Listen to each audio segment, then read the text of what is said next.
It's great first thing in the morning when you arrive and it's quiet and it gives you time just to think about what we've got planned ahead. Let me show you.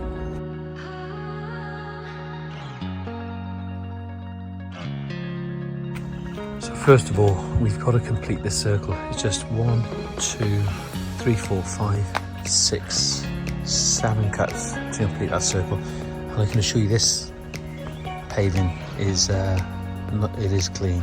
We have cleaned it. It's just where I've gone over with my feet after. This is the Harvey Brown from Style. I'm getting paid to say that. There's the garden. It's been great with the weather being dry like it has been recently because it's helped to break down the soil, but we've mixed loads of limestone chippings in and some sharp sand, and we've sort of dug in some really sort of organic soil, which is nice and dark, and that's going to help with the aeration of the ground, and I keep talking about it, and promote good healthy growth. But today we've got all our little bricks cut for along there.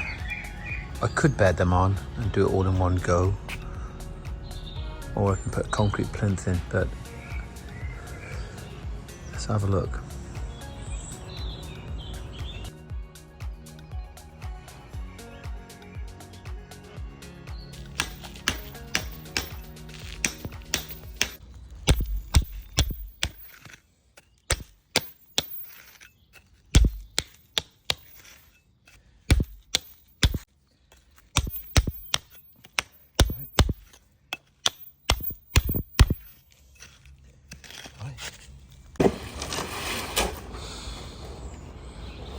We think our client's up now, and curtains drawn, but got no power at the moment, so we have to mix it by hand.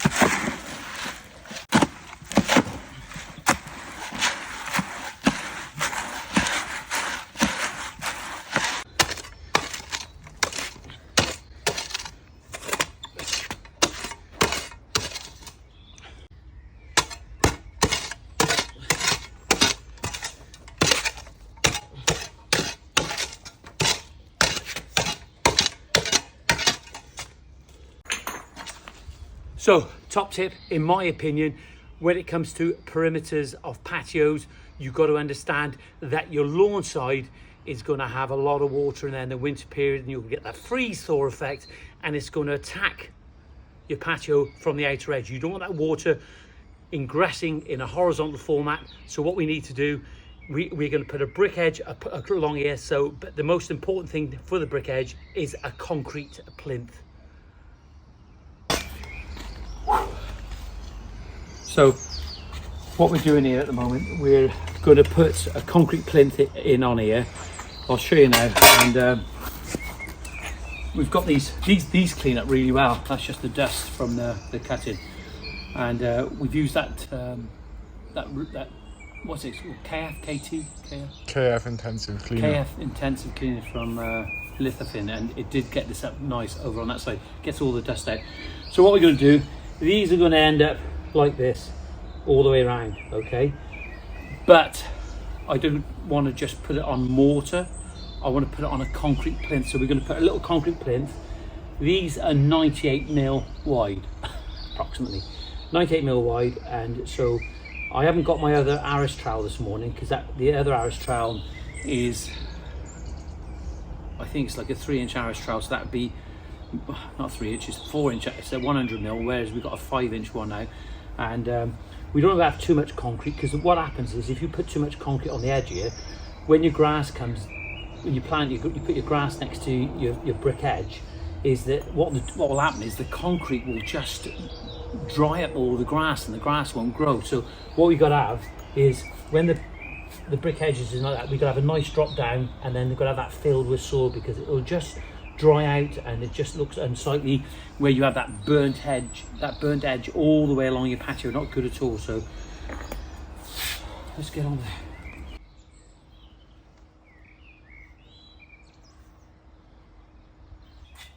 try and find the best one for you.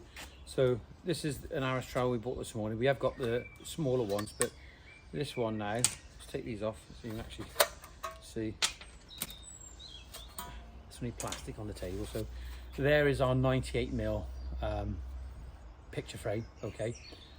There is the trowel, and you can see you have that round bit on the edge. It'll just smarten it off, and we can cut down and clean back the concrete so the grass doesn't burn.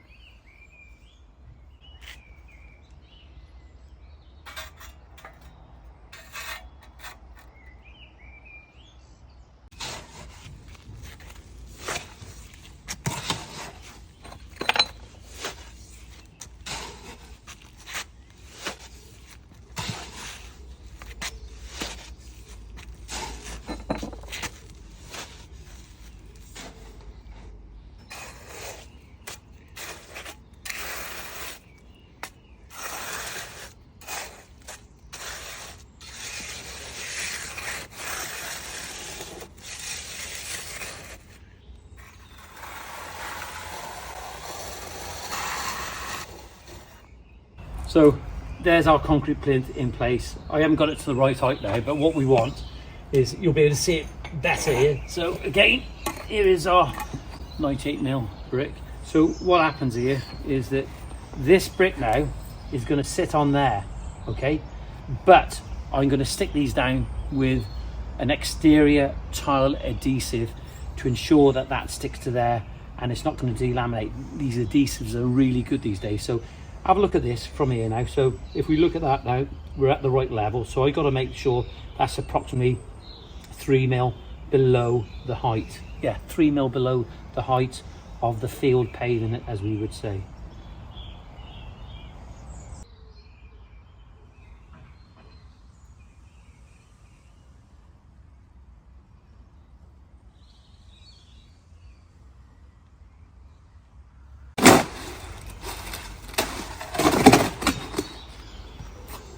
This is it's a little bit wet, but it'll be fine. There's plenty of cement in there.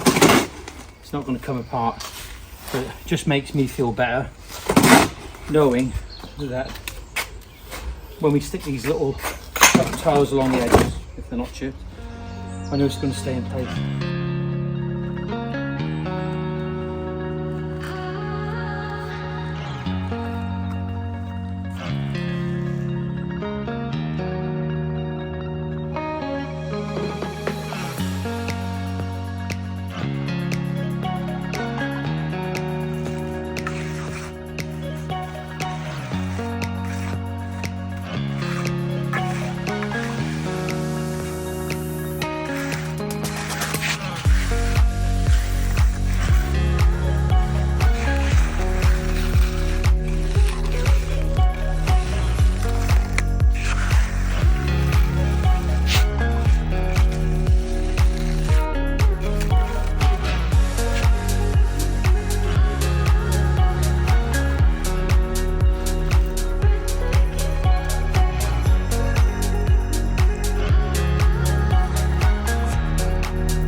So I have got a nice clean brick here. Here we are, look. So going over there with the arras trowel, get the edge off. We'll cut all this back after, but now with that I'll be able to go on there with a little bit of an adhesive, and it will stick to there.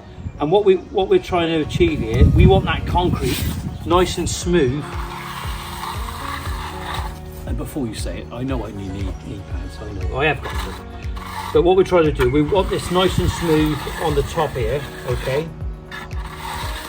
Though you want it a little bit rough for the adhesive to stick on, but what we don't want in here, we don't want little air holes, little pockets in there, so when the water goes, it breaks down, and then the water seeps into a lower part, and then you get that freeze-thaw effect. Then all your bricks are going to start delaminating over the course of time. So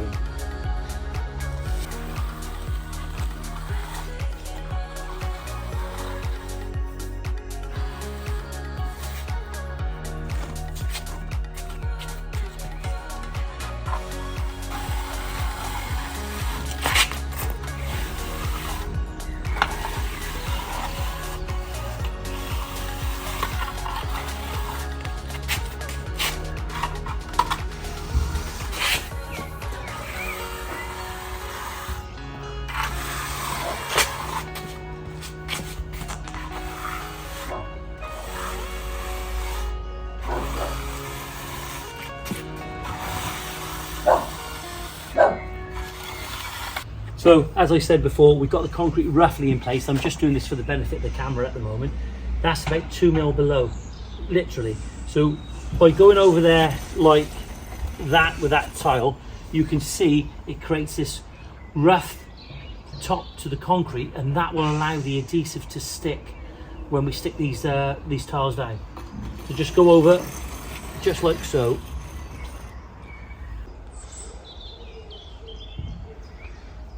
Now, some people are going to say that this is overkill and it's not required. Some people just put it on with mortar, and that's entirely up to them, isn't it, Lloyd? Yeah. They can do whatever they like. It's absolutely fine. You can do what you like, but by the same token, I should be able to do what I like, and this is what I call belts and braces. Ready? So, if I sounded a bit cocky then, good.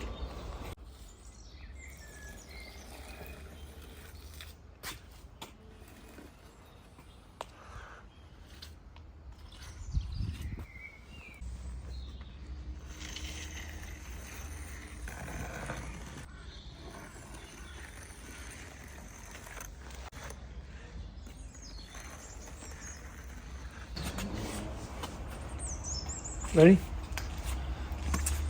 So we've gone through the process now, and I was explaining to the camera about the concrete plinth and the importance of it. But the good thing about it is that Lloyd's watching this all the time, and he's watching and he's learning and he's taking it in. And I think that this is without doubt an educational video in some way. And if anyone can learn from it, it's got to be a good thing.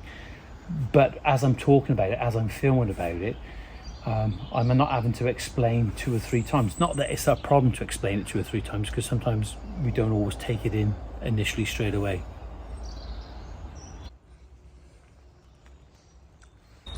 Look at this. Great customer. If you're thinking of commissioning Greentop landscapes, isn't it, Lloyd? Yeah, rolls all the time. He's doing an impression of the Blues Brothers this morning. No, and we're covering up with cream, aren't we? Anyway, look, listen. If you're thinking about commissioning Greentop landscapes, consider this within your contract. Bacon rolls as terms and conditions in the small print. Right.